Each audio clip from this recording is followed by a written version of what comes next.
Bonjour pour ce petit arrangement sur le lac des cygnes.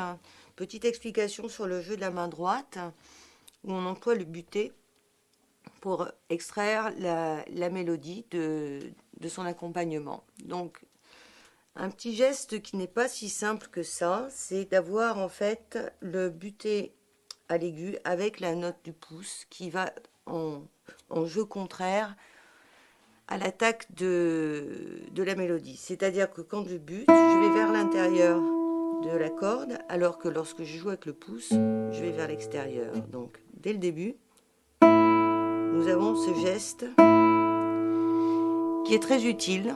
On emploie beaucoup à la guitare, comme dans une pièce par exemple comme Jeux interdits, c'est assez fréquent. Donc on le retrouve généralement sur tous les premiers temps lorsqu'on a des basses. Ensuite la mélodie entièrement embutée, mais là c'est beaucoup plus simple puisqu'on n'a pas de basse. On retrouve cette basse avec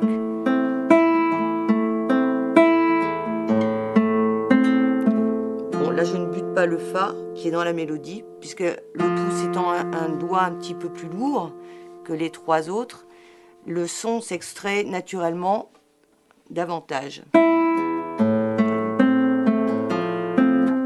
Et on a à nouveau ce mouvement contraire sur le premier temps avec les deux La.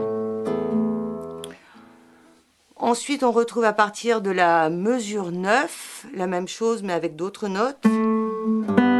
Voilà, Sol ici. Là, bien sûr, vous ne pouvez pas buter le Do, puisque vous avez l'accord du dessus qui est joué, c'est-à-dire le Sol. Et vous allez tâcher de le faire ressortir tant que possible, aussi fort qu'un buté. Là, pareil, soit je fais avec le pouce et annulaire, ou alors avec les deux index et majeur, pardon. La mélodie, à nouveau avec la basse, et je bute. Voilà, j'espère que mon explication vous sera utile et que vous maîtriserez très rapidement ce geste très utile lorsqu'on est guitariste.